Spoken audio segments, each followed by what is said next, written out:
Hi everybody, welcome back to the channel. It's Chrissy Sawyer here.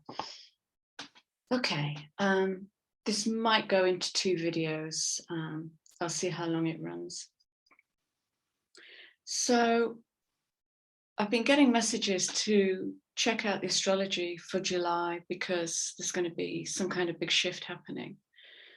And honestly, I kind of couldn't be bothered to search through the astro charts. And then a video landed on my feed from Molly McCord. I'll put the link in the description box, which gave me a series of aha moments. So I've taken a few of her points, but really tuned into it to see how it's going to play out. So there might be two videos coming out of this because the first week of July is the first big shift, and then towards the end of July and into October and towards the end of July into August but lasting until October is the big one. So July is a turning point. It's a really big shift change. It's going to put to the test everything that you've learned with the work that you've done in the last couple of years. So what I've done is I've just written some notes. So again, tune into the words behind the words, because this is going to mean something unique for each one of you. Okay, you ready? So, do you remember when I said last year, prepare for a time when all we will have to work with will be our instinct and our intuition. Once we've torn the structures down, that's all that's going to be left. It's the soma. Well, here it comes. July is going to be the preview. So first week in July, we have Mars in Aries, square, Pluto retrograde in Capricorn. This is a challenging energy, and that's an understatement. Mars in Aries, first house of self, warrior energy, fire, active, masculine. Pluto retrograde in Capricorn is helping to dissolve Capricornian structure. It's facilitating an ease in the tension of where those structures are in the body, in the psyche, so that we can bend out of shape to create new shapes in the world, new belief systems, new behavior. Okay. So it's about the personal will meeting the square of conflict, opposition and challenge. So it might look as simple as, I want, no, you can't have. Okay. Pluto is the higher octave of Mars. It seeks to uplift the lower ego self. It's evolution on a grand scale. What's that word? Deva? Deity? It's the dissolution of the inner world becoming manifest.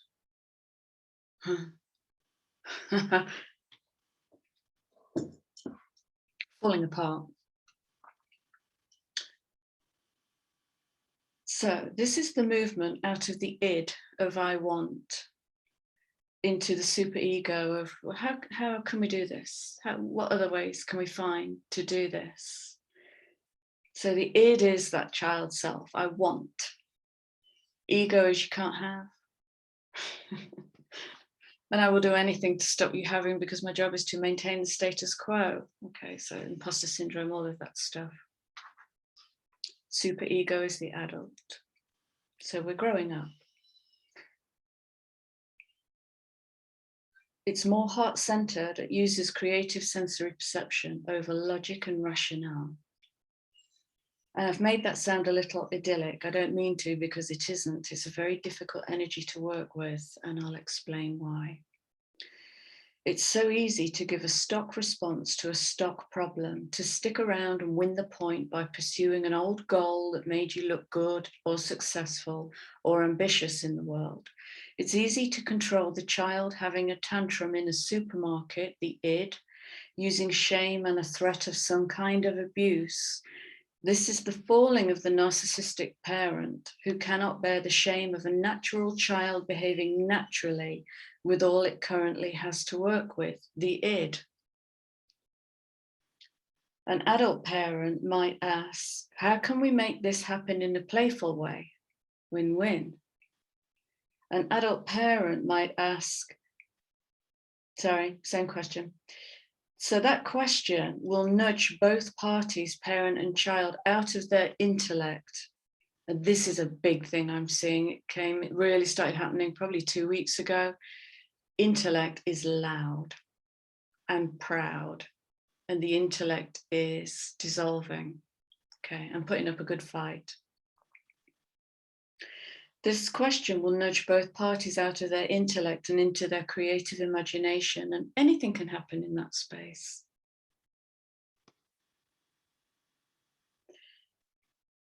It's equally as easy to stand your ground rooted in your id until you get what you want, parent-child, boss-employee, intimate partnerships. But here's the tower moment, and this is the tower that we might not be letting fall, all right? How do you know it's what you want? I'm sticking to my guns because it's what I want. How do you know? Where's your evidence? What motivates your urge to win this point? Is your pursuit coming from heart, driven by the urge of soul? Or are you manifesting from an outdated patriarchal Capricornian structure which predates upon your self-worth? I'm writing this in June, and I can already see people having battles with their ego, swearing they're righteous in their battle, or trying to do the right thing and not only getting hurt, but not getting what they want, or being completely blindsided in not seeing how actually they've been micromanaging others' behaviors for years to stop these others going off the deep end. So the other never takes responsibility, never grows up. So what can we let fall?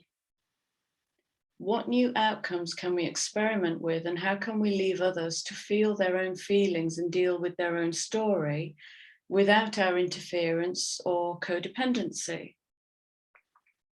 To walk the path of the soul rather than the path of the id is to grow up and find ways to work the problem without mindlessly conforming to old behaviors which haven't served us. What does bucking convention from a space of personal freedom look like for you? So I felt into this and really asked myself the question.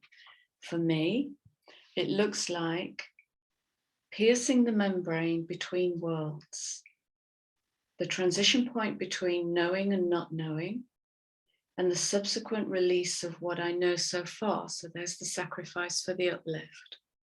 To let go of something that we're tethered to let the balloon rise higher. And there is no up and no down. So a transition point between knowing and not knowing, and the subsequent release of what I know so far. A transition point between not knowing and then staying with the not knowing, and then a transition point between staying with the not knowing and finding new personal behaviors, uplifted, creative, and free from conformity and any need for the acceptance of others. This is a return to sovereignty.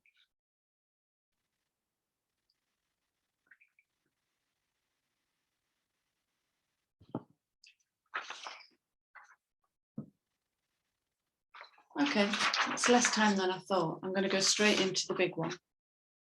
Bear with me.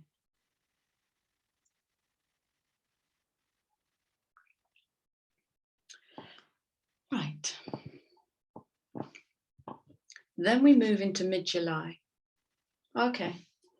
All right. I'm just being guided to just pull a punctuating card for that first week in July. And this difficult Mars.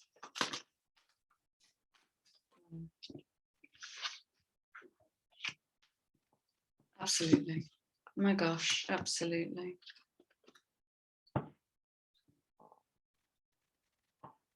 So clearing out old stories, releasing. Amazing. Clearing out old stories, releasing past lives, freedom.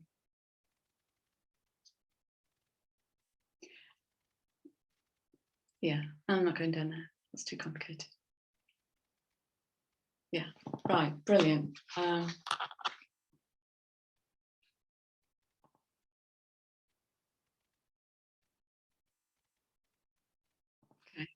sorry, I'm just having another conversation.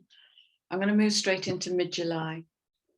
So, mid-July into August, we have Uranus conjunct the North Node in Taurus and Mars coming into exact conjunction with that and an Aquarius full moon. It's cluster. Okay. So the Aquarius full moon squares the conjunction. So Uranus conjunct the North Node in Taurus and Mars in exact conjunction to that and Aquarius full moon, which squares the conjunction. Okay. This is big. It might feel like eclipse energy. It isn't an eclipse, but it might feel like eclipse energy. So what have we got? So this conjunction is rare. It last happened in 1934.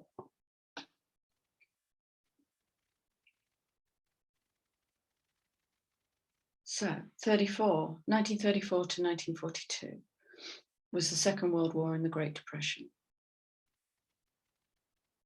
This is a significant change conjunction which will bring huge opportunities and lots of disruption because Uranus is the collective cosmic mind, whereas Mercury is the personal mind. So Uranus being the higher octave of Mercury. And Uranus rules Aquarius, which is why Aquarians are just have that beautiful genius streak in them. So Uranus is the higher octave. It can feel overwhelming to the spirit, mind, emotions, and body. Remember, we've been building how we parent ourselves, and now is the time to fully implement how we keep our center and truly what we need right now. So we've got how we parent ourselves. We're in the season of Cancer. It's all about mothering, womb space, creating. Wow, sanctum sanctorum, beautiful. Creating a personal womb space.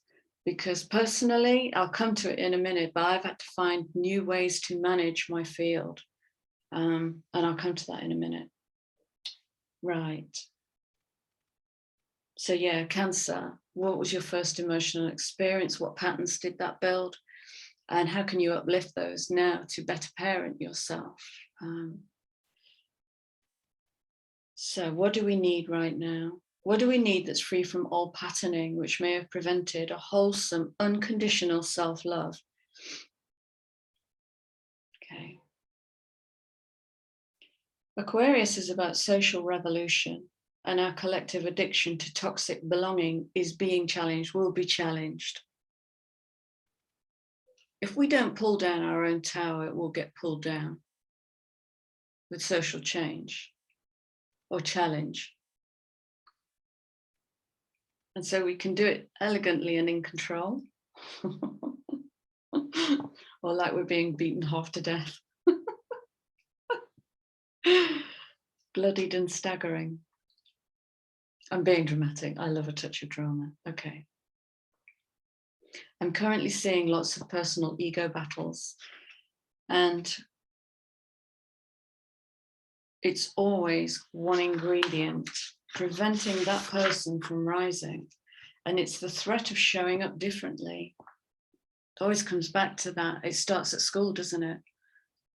Peer pressure of being different, of not wearing cool trainers or having the latest phone, speaking in a different language, being a different skin color, any kind of difference, so bloody threatening on this planet. We're tribal. We're in the season of tribal. Cancer is tribal. Yeah, if you really dig into the archetype of Cancer, they're one of the most secretive groups of people.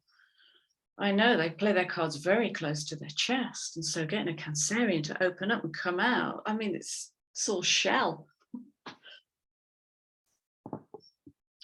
Okay, threat of showing up differently. No longer belonging because you've upset the apple cart or you've bucked against social convention. This group doesn't dress like that. This group doesn't behave like that. You're impolite, you're discourteous, you're rude. Can you please define what rude is? So it's becoming a conscious disruptor. Will we choose to repeat our tantrums and uphold our resistance to change? Or will we consciously disrupt and rewire how we experience life through vulnerability? Shall I say the power of vulnerability? Very powerful. But we associate vulnerability with shame, weakness, smallness, pathetic. Vulnerability, very powerful when you can harness it.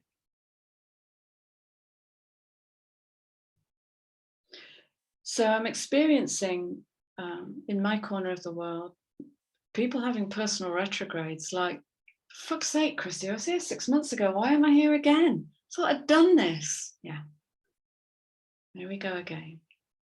Having the same discussion around and around. And it's about not letting the tower fall because we don't want to go into, I mean, okay, let's go big picture, big picture. We have Fool energy coming in, us, the archetype of death and rebirth. Fool is the letting go of the last life and the birthing or preparing to birth, to dissolve back into the void. So Fool, as the Fool is the 0 card in the major arcana, and Fool is a contraction of the word soul. These are new soul journeys. So if we're talking about new soul journeys and we're taking a big step back from looking at where we are in the world, what are we not letting fall? What air balloon, string, tether are we not cutting away so that we can rise in our consciousness? Pluto is the tower. You know, it's, yeah, Hades, death card. I don't know what planet rules the tower, but it's that kind of energy. It wants to break shit, destroy shit that hasn't worked.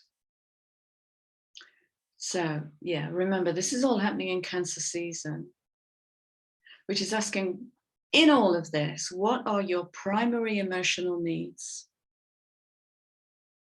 I asked that in the last video. What are your primary emotional needs? What happens when you get dropped into an old childhood wound? What happens to you? Do you defer to old reactions, perhaps? Or can you step way back, like I've just done, to look at the big picture, which is there's people starting new soul journeys. You know, if we're talking about the Akash, and we're working in a giant field of releasing trauma, which will go on for many years because we're all on different paths on our journey, and clearing karma, then surely we're talking about the Fool card.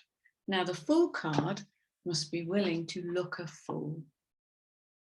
It's the essence of being the Fool. Being totally free is stepping out with bright pink hair or half your head shaved, wearing shoes that don't match, dressed like a tramp. naked, whatever is going to shake our awareness of the norm. That's full. Full doesn't give a shit. That's freedom. Okay.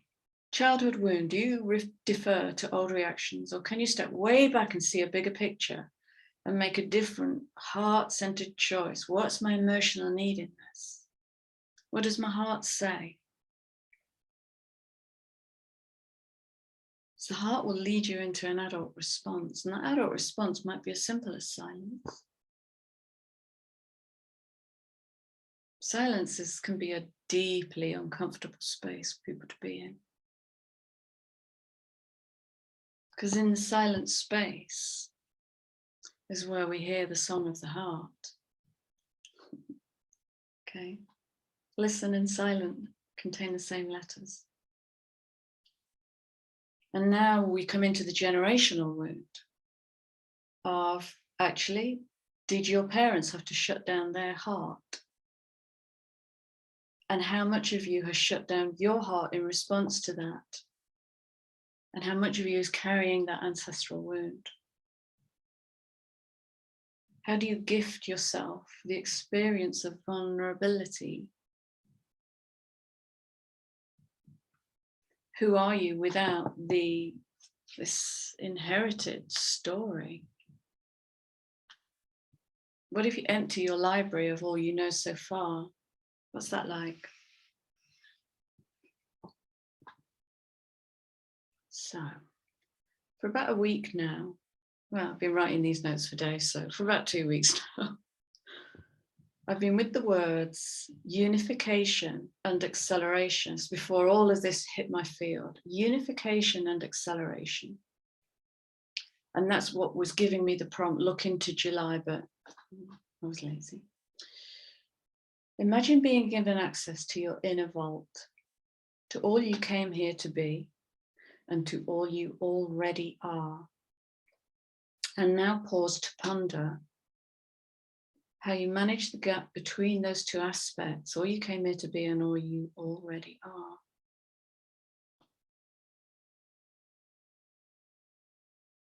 Do you step back and defer to what you know? Or do you bravely step forward and lean into, out of your comfort zone, into not knowing? Leaning into new energies that might jar you. Okay. How far can your mind stretch and grow to reconcile the difference between all that you are and all that you have had access to so far?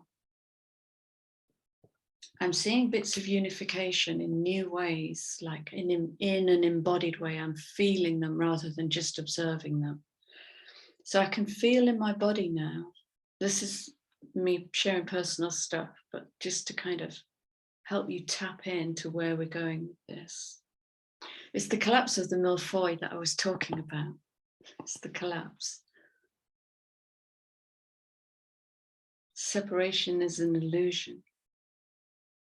Everything flows in and out all the time. It's the unified field. Right. I'm seeing and feeling how astrology unifies with government, with money. I can see the patterns. I can see and feel that how I feel links with the Earth's resonance. So in the last 2 weeks, I've been deeply affected by the Schumann resonance. I can see how the markets trade on moon cycles, and I've had that evidenced by a trader friend of mine. They trade on moon cycles.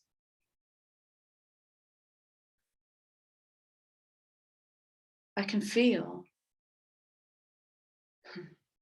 the coming together of the astrology, Cancer season, the womb space, all colliding, this shadow masculine that wants to once more hijack the womb in the overturning of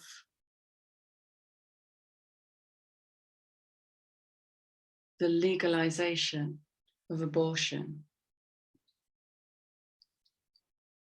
during Cancer season. Family, hearth, home, womb, Empress.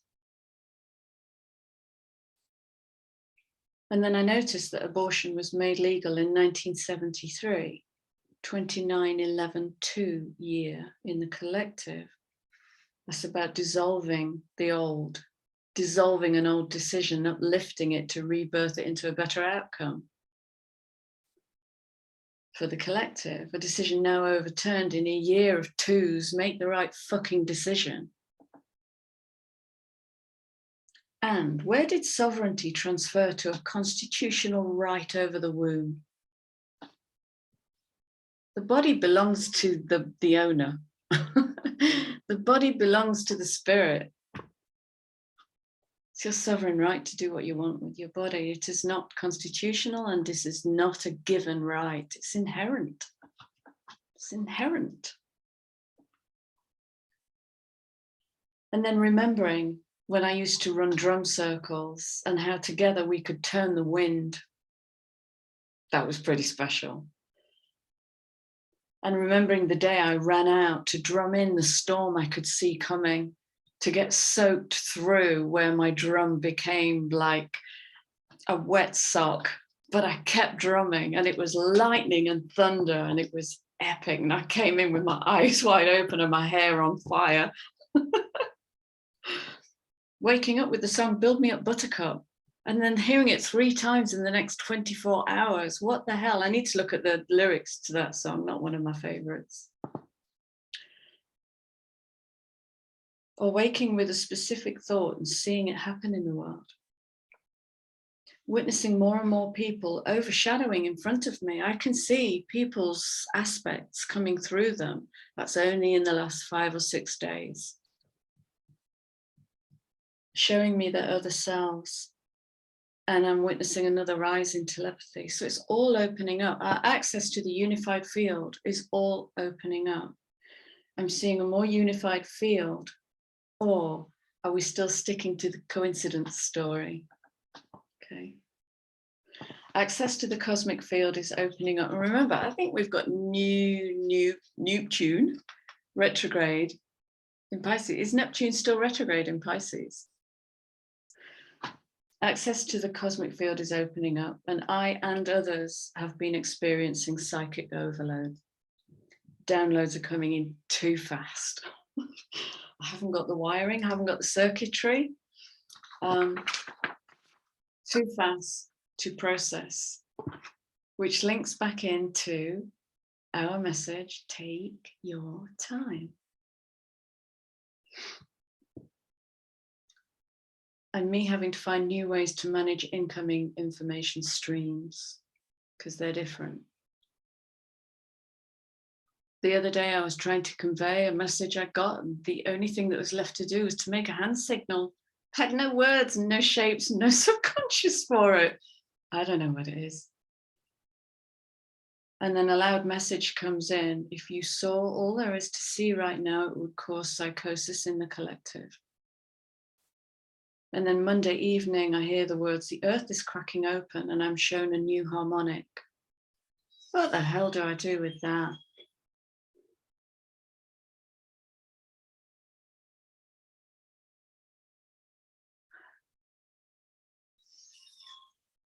Okay.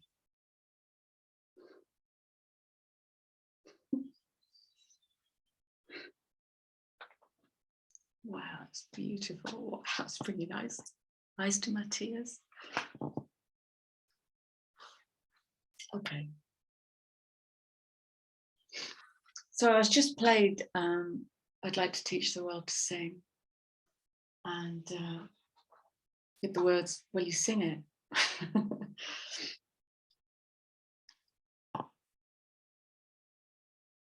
Okay. So I am shown a new harmonic, like we learned to sing in the key of earth, and this took me to the Schumann resonance, and how twice in the last 2 weeks I felt ill, like a body flu, or like extreme tiredness in the head, but not in the body. And then a friend sends me a blog post with the effects on the human body of the Schumann resonance. It's all coming together into a melange of unified consciousness. So I'm not going to labor these points, but I'm going to leave you with loads of study notes. And that's one of my new ways of managing lots of information streams, is just going to hand them over and let go. The Schumann resonance is the electromagnetic field between the Earth and the ionosphere, which is about 60 miles up. And its normal resonance is 7.83 hertz. 7.83 when added together is 18.9. This big conjunction happening towards the end of July is happening at 18 degrees into 19 degrees. Might be something, might be nothing. So I'll end the red bit with a quote from Nikola Tesla. Our entire biological system, the brain and the earth itself, work on the same frequencies, the unified field. Right. That's the end of the written notes, and I'm just going to check where we are. Bear with me.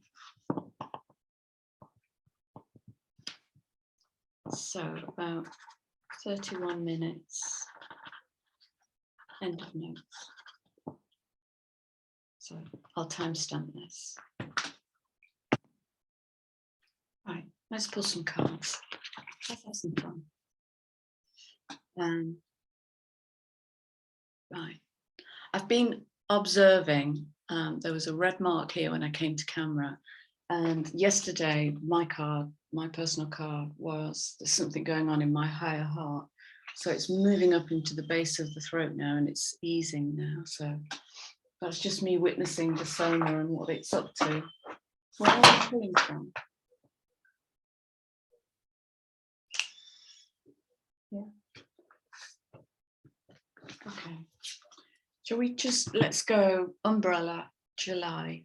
What do we need to know? Nice and simple. Umbrella for July, for the collective.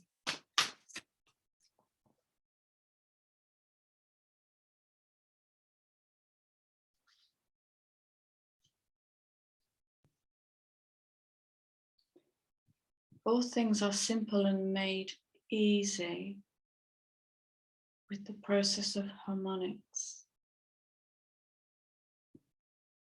It's acting and behaving in harmony. Oh, it's at 783 again, isn't it?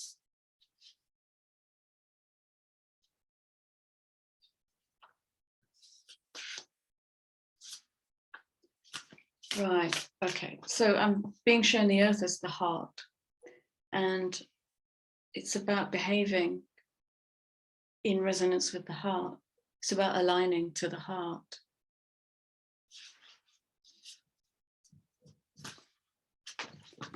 So it's about noticing when dissonance lands in the body, you're out of alignment, or you're touching an old wound. And when there's harmony in the body, then it just flows. Life just flows. Yeah. Oh, wow. Okay, so there's the discomfort and the dissonance. And there's a Mercury something as well in July. I can't capture it all. There's just the astrology for July is a lot. There's a lot in July. So your self-care processes need to be bob on. Right, Caduceus, the healer.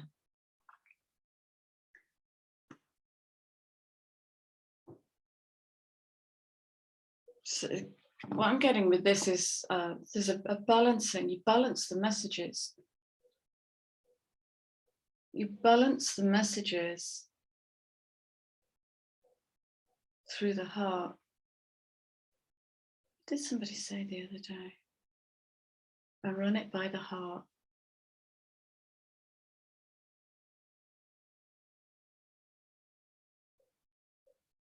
It's like a tuning fork. Right, okay. It's like a tuning fork. So let's just apply it to conflict, potential for conflict in July, potential for conflict in July. And right, thank you. Okay, so this is the dissolving of the intellect, because the intellect has taken over completely.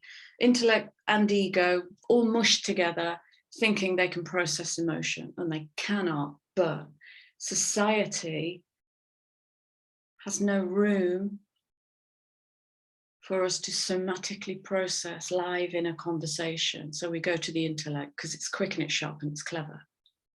It's Cancerian, it will block the gates. I will give a brilliant answer. You will not question me, and therefore you will not get to see inside this that's going on. Intellect, clever, clever, clever, clever. Not vulnerable, not open, not speaking from that earth song, that soul song. So Mercury is mind, lower, egoic mind, chatty mind. We've got the divine feminine coming in here. Take it to the heart. Oh God, I can feel that in my throat. Take it to the heart. Take it to heart. Take it to heart.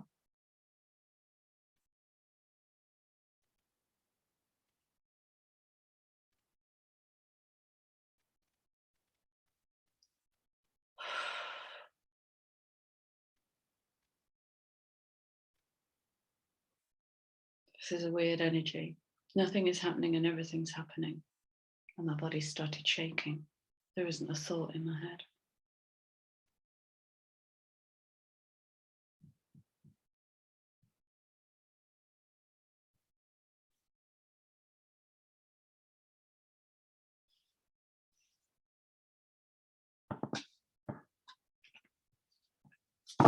There isn't a thought in my head. I don't think you like shows. No. There's a few too many. Yeah. Just saw 11th house, their community, which is Aquarius community, 11th house. House being Pisces.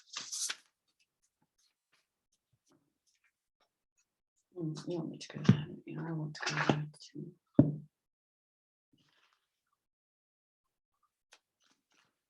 Moon astrology.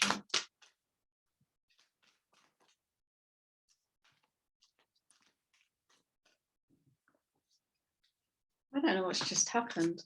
These cards feel okay. Stop making assumptions, Chrissy. Ah, yeah.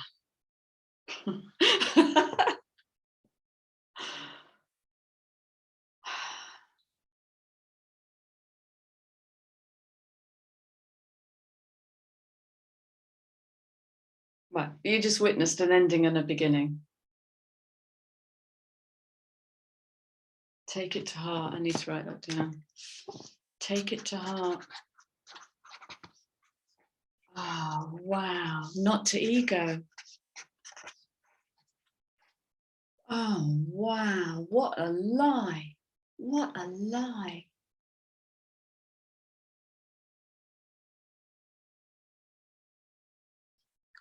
They took it to heart and had a mood. They took it to heart and had a stroke. They didn't. They took it to ego. That's what's kicking up the dust. Take it to heart. Holy shit. Take it to heart. 225. Very sensitive.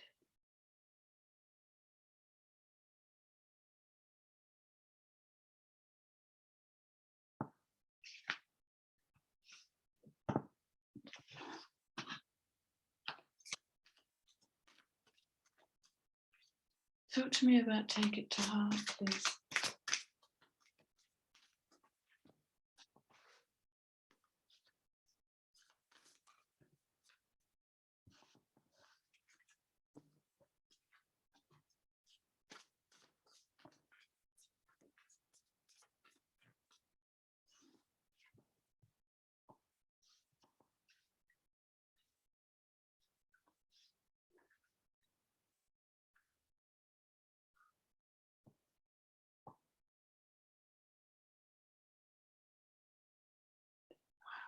To partner with yourself is to partner with the universe.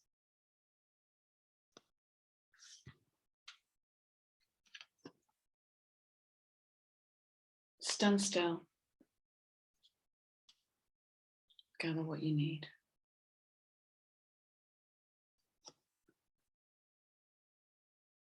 It's all within you.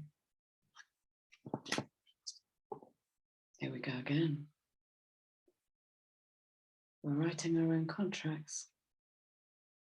I'm surprised here. We're going very Scorpio here. I don't know. I haven't checked the charts for Scorpio, but this Akash, 8th house, Scorpio. It's all very Scorpio. I don't know why, and I'm staying in the knot now. Okay. The heart. So working in the heart is working in the universe.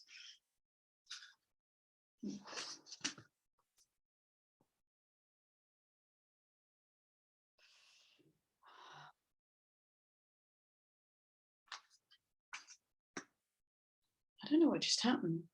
I feel really empty. It's quite lovely. Well, it's quite nothing, really.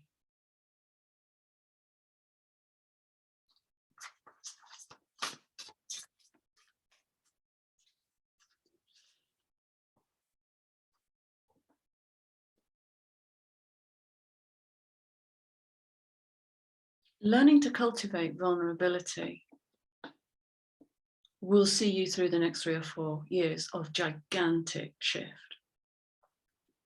Learning to cultivate vulnerability is like planting seeds of courage.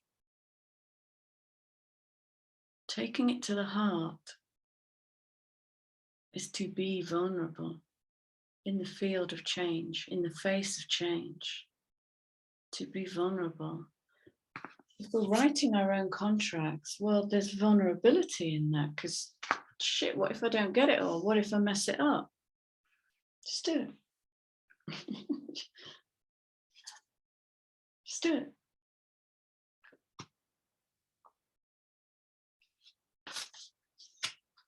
Wow.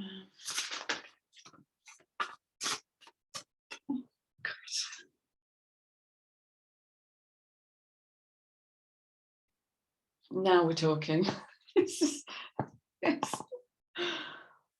Now we're talking. This has got Uranus all over it.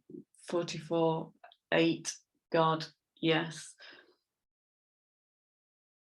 It's like, wow, Christ. It's like bringing heaven to earth.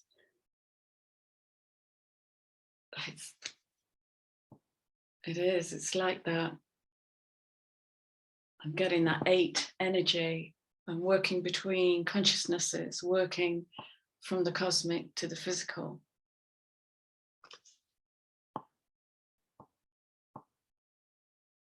And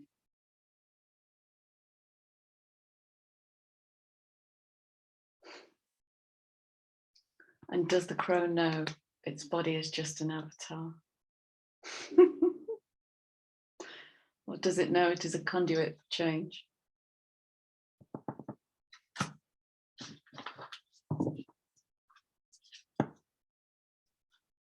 Yeah, again, look, completion, closing door. What else do we need to know? What else do we need to know? Yep. 8, again, look, 8th house, right use of power. Right use of power. We're talking about, goodness sake, the womb in Cancer season and the overturning of the abortion law. Oh, geez, Louise.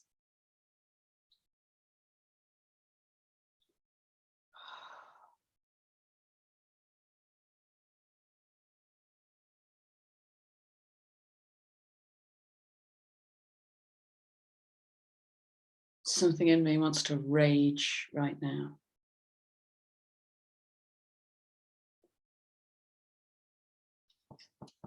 It's in my throat. It's like a growl. It's all on the left side.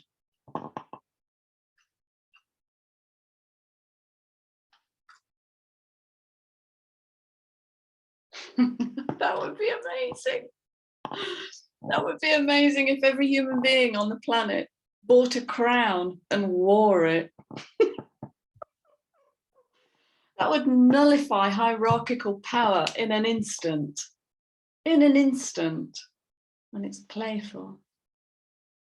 Yeah, right use of power. Oh, gee, that's going to be huge in July. Right use of power with all the fire and the Uranus, Pluto, Capricorn. These are the big hitters. Game changing for the rest of the year. Because then we move into November, December, another eclipse season. Where am I going from here? Yeah. Okay.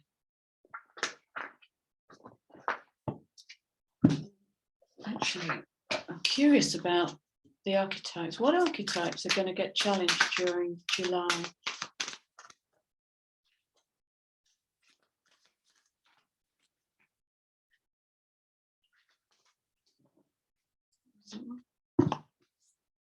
Interesting.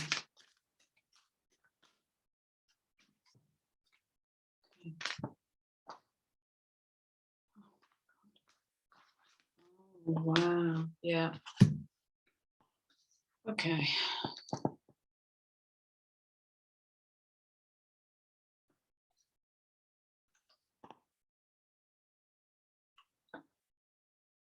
Do you remember when I mentioned in my notes about suddenly seeing how we might have been micromanaging other people's behaviors to stop them feeling their pain?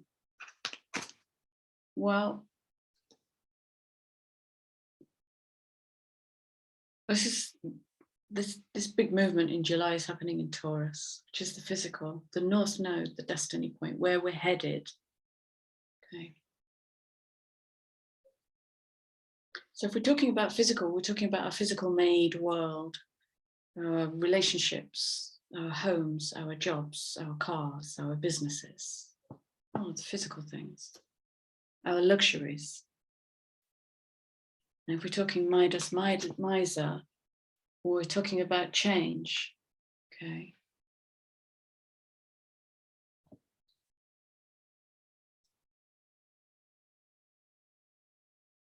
So the Midas Miser in its light attribute is about the entrepreneur, and it's about creative manifestation, which is great. A delight in sharing life's riches.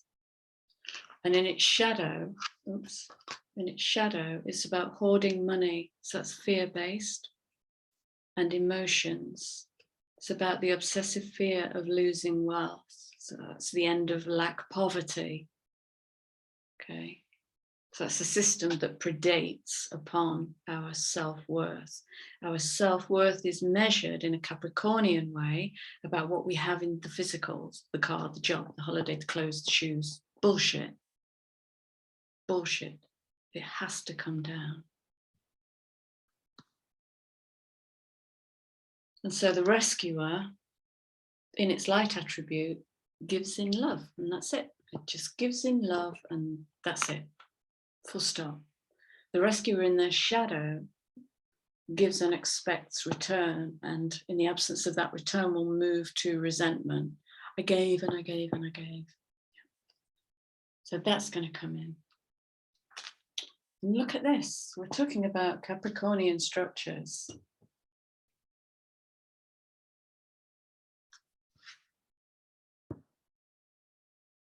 Father, light attribute, talent for creating and supporting life, positive guiding light within a tribal unit, Cancer, tribal. Leader, leader. What is leading? What is leading the tribe?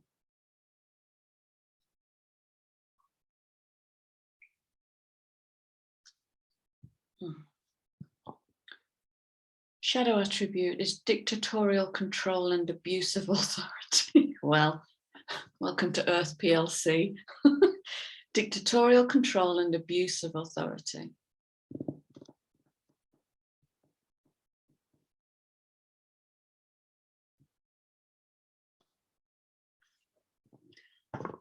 I'm struggling with that one. I want to clarify on that one, please.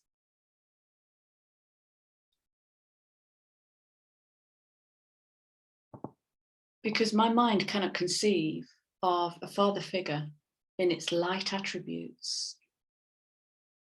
Because globally, the archetype of the father has been so abused, is so missing in the family unit, that there's just a gap where I'm looking into to see the light archetype of the father.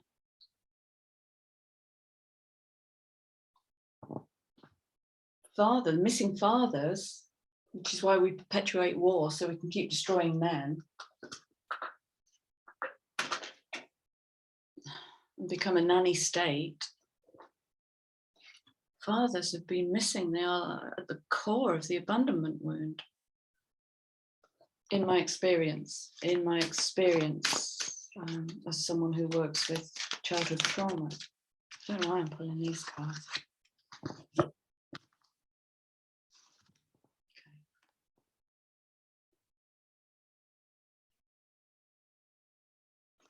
So if we put these two together, I'm not bringing any answers here because I don't know what this means.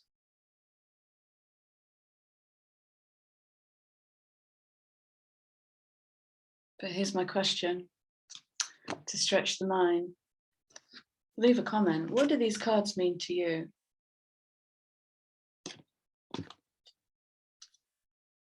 In the context of July as a month of big change and Capricornian structure, abuse of authority, dictatorial control. See the love in disguise. Which means there's a higher story here about men being taken out of the collective family system. There's a higher story here.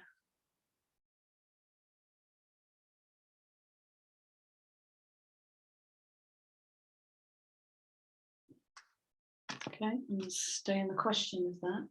All right, should we start wrapping this up now then? Please, let's start wrapping this up. Okay. Start wrapping this up.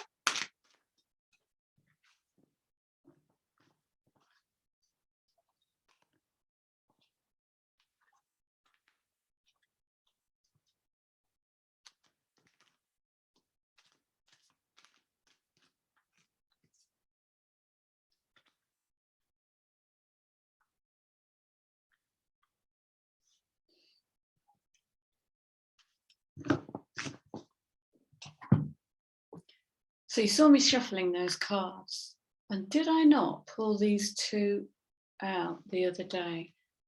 Was that for a personal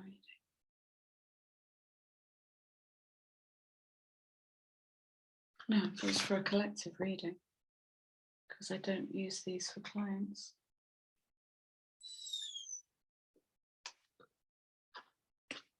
Underlying.